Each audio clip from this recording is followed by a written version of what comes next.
जी अस्सलाम वालेकुम। क्या हाल है? सब लोग खैरियत से हैं? मोतिया के फूलों की भरमार का राज, कटाई, स्प्रे और खाद का मुकम्मल तरीका आज आपसे शेयर करूंगा। क्या आपने कभी ऐसा मोतिया का पौधा देखा जिस पर एक साथ दर्जनों खुशबूदार फूल खिले? आज मैं आपसे वो राज शेयर करूंगा जिन पर अमल करके मेरा मोतिया का प्लांट फूलों से भर चुका है।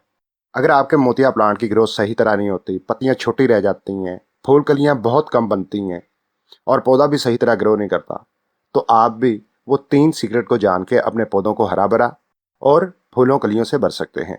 तो चलिए वीडियो शुरू करते हैं। चैनल को अभी तक सब्सक्राइब नहीं किया, चैनल को सब्सक्राइब और वीडियो को लाइक कर लें। सबसे पहले बात करते हैं, अगर आपके मोतिया प्लांट के ऊपर फूल कलियां बहुत कम बनती हैं, पत्तियां छोटी रह जाती हैं या ब्रांचेज खाली दिखाई देती हैं, पौधा घना नहीं होता, तो आपने वो 3 काम ज़रूर करने हैं जो ऑलरेडी मैं कर चुका हूँ और जिसके नतीजे में आप देख सकते हैं पौधा कितना घना भी है, पत्तियाँ भी बड़ी बड़ी लश ग्रीन चमकदार हैं और साथ हर ब्रांच के ऊपर फूल कलियाँ आपको नज़र आ रही हैं। पौधा फूलों से लदा हुआ है क्योंकि मैंने सिंपल से 3 काम किए हैं, एक्स्ट्रा कोई काम नहीं किया। वो काम कौन से हैं और कैसे अप्लाई करने हैं, मुकम्मल तफसील समझते हैं बारी बारी। सबसे पहला आपने जो काम करना है, पौधे को ऐसी लोकेशन पर रखना है, अगर गमले में पौधा लगा हुआ है तो फिर ऐसी लोकेशन पर रखना है जहाँ 3 से 4 घंटे धूप आती हो, बाकी शेडी एरिया हो जाए। तो इससे क्या होता है, पौधा धूप के ज़रिए खुराक लेता रहता है, हरा भरा रहता है और पौधे की हेल्थ अच्छी रहती है, पौधे के ऊपर डिजीज़ का अटैक बहुत कम होता है। सेकंड नंबर पर जो काम करना है, पौधे को ताज़ा हवा लगना बहुत ज़रूरी है। तो उसके लिए सिंपल सा काम करना है, मोतिया प्लांट के अंदर दूसरे पौधों की निस्बत स्पेस ज़्यादा रखना है ताकि चारों अतराफ से हवा लग सके, पौधे के ऊपर फंगस एक्टिव नहीं होगी, पौधा कई बीमारियों से बचेगा और पौधा हरा भरा लश ग्रीन ही रहेगा। तीसरा काम जो आपने करना है, जैसे ही पौधे के ऊपर फूल खिलें आपने प्रून करना है। बाज़ात हम फूल प्रून नहीं करते, हार्वेस्ट नहीं करते, तो वो फूल ऊपर लगे लगे खुश्क हो जाते हैं, ड्राई हो जाते हैं, उससे भी बहुत तेज़ी से फंगस एक्टिव हो जाती है और आहिस्ता आहिस्ता ब्रांचेस ड्राई होना शुरू हो जाती हैं। तो अगर आप पौधे के ऊपर ऐसी शिकायत देखें कि कोई ब्रांच ड्राई नज़र आ रही है तो आपने उसे पिंच करके उतार देना है। तो इस तरीके से हमारा पौधा काफ़ी हद तक वैसे ही हेल्थी रहता है, हमें ज़्यादा केयर करने की ज़रूरत नहीं रहती।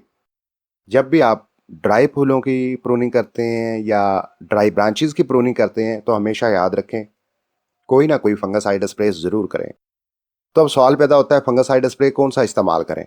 अगर आपके घर में या आपको मालूम नहीं है फंगसाइड स्प्रे के मतलब, गार्डनिंग शॉप पे जाएं, सैकड़ों स्प्रे हैं जो फंगस के खात्मे के लिए होते हैं।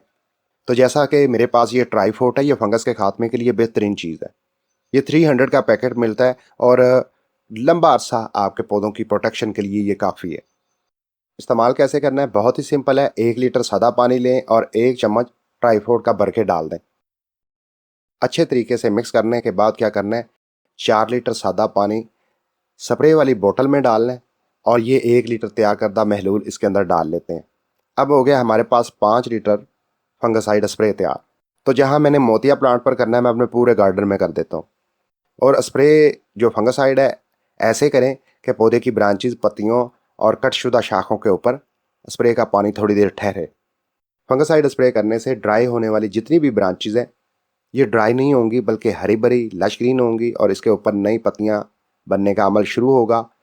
तो सिंपल सा आपने ये काम करना है, जब भी प्रूनिंग करनी है फंगसाइड स्प्रे का इस्तेमाल ज़रूर करना है और महीने में ये अमल 2 मरतबा ज़रूर दोहराएं। कभी भी आपके पौधे पर जो ग्रोथ के हवाले से प्रॉब्लम है वो नज़र नहीं आएंगी। इसके बाद बारी आ जाती है खाद देने की। अगर आपका पौधा घना नहीं है तो पहले तो नाइट्रोजन वाली फर्टिलाइज़र का इस्तेमाल करें ताकि पौधे के ऊपर पत्तियां और ब्रांचेज में इजाफा हो। जिस तरह मेरा पौधा तो हरा भरा है, लश ग्रीन है, पत्तियां चमकदार हैं, बड़ी हैं, पौधा भी घना है, फूलों की भरमार है, तो मुझे नाइट्रोजन वाली खाद की ज़रूरत नहीं है। तो मैं इस मौके पर फूल हार्वेस्ट कर चुका हूँ। मज़ीद नए फूल लाने के लिए मुझे कौन सी खाद इस्तेमाल करनी है? सिंपल सा काम है, NPK 20-20-20 ले लें।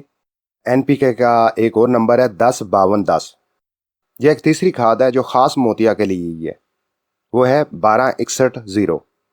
NPK के इन नंबरों में से कोई भी नंबर वाली खाद ले लें। मज़ीद इसके अलावा अगर आपका पौधा हरा भरा है, लश ग्रीन है, चमकदार पत्तियाँ हैं और पौधा भी घना है मगर फूलों की पैदावार कम है, कलियाँ नहीं बनती, तो फिर आप बनाना पील फर्टिलाइज़र का इस्तेमाल करें मुसलसल 2 मरतबा।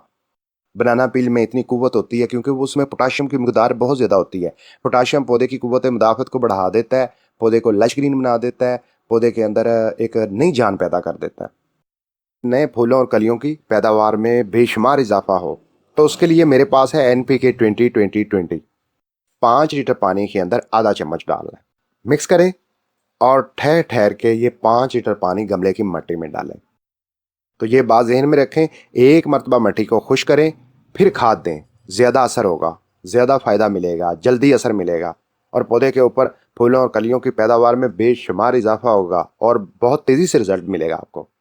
हफ्ते में एक मरतबा ज़रूर गुड़ाई करें, पौधे को 4-5 घंटे की धूप दें, आपका पौधा फूलों और कलियों से लदा हुआ नजर आएगा। अगर आपको मोतिया प्लांट को लेके इस तरह की शिकायत है तो आप सिंपल 3 केयर टिप्स अप्लाई कर लें। बर वक्त प्रूनिंग, बर वक्त स्प्रे, हैवी डोज फर्टिलाइजर का इस्तेमाल करें महीने में एक मरतबा, आपको बहुत अच्छा रिजल्ट मिलेगा। मुझे उम्मीद है वीडियो में बताई गई इन्फॉर्मेशन आपके मोतिया प्लांट के लिए अच्छी साबित होगी। मिलता हूँ अगली वीडियो में, अपना बहुत सा ख्याल रखिएगा। अल्लाह हाफिज़।